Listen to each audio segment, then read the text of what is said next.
సరోజమ్మ ఒంటరిగా ఇద్దరు పిల్లల్ని పెట్టుకొని వారి పోషణ కోసం చిన్న చితకా పనులు చేస్తూ పిల్లల్ని ఆకలి లేకుండా పెంచుకుంటుంది. ఆమె అనాథ కాదు, ఒకప్పుడు బాగా బతికిన కుటుంబమే.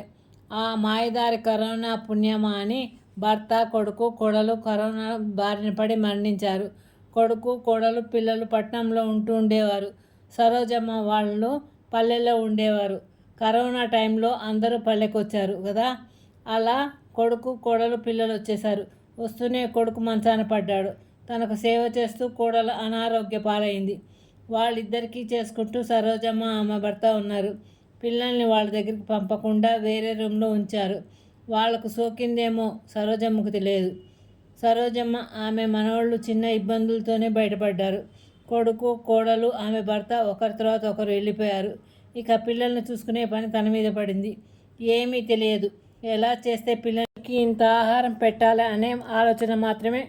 గుండెలో తనకు తనే ధైర్యం తెచ్చుకుని వాళ్ళని వీళ్ళని అడిగి పొలం పనులకు వెళ్తూ ఖాళీ టైంలో వాళ్ళకి వీళ్ళకి సహాయం చేస్తూ వాళ్ళు ఇచ్చిన బియ్యం, కూరగాయలు తెచ్చుకొని వండి పిల్లలకి పెట్టి తాను కొంత తినేది.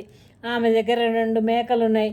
దాన్ని మేపుతూ ఉండేది. తర్వాత ఆ మేకలు అమ్మి వచ్చిన డబ్బులతో పిల్లల్ని గవర్నమెంట్ స్కూల్లోకి పంపించి కూరగాయలు షాప్ ఇంటి దగ్గరే పెట్టుకుంది. తర్వాత చాక్లెట్లు, బిస్కెట్లు, చిన్న చిన్న తినే పదార్థాలు తెచ్చి అమ్ముతూ చిన్న బడ్డీ కొట్టు పెట్టుకుంది. దానిలో కూరగాయల షాప్ పెట్టుకుని అలా నెట్టుకొస్తూ పిల్లలకి ఎలా బతకాలో, దానికోసం వాళ్ళు ఏం చేయాలో అలా చెప్తూ వాళ్లకు ధైర్యం నూరిపోస్తూ బతకడం నేర్పించింది. గుడ్ నైట్ పిల్లలు. నా కథలు నచ్చినట్లయితే లైక్ చేయండి, షేర్ చేయండి, సబ్స్క్రైబ్ చేయండి. గంట సింబల్ నొక్కండి. నా కథలు నోటిఫికేషన్గా వస్తాయి.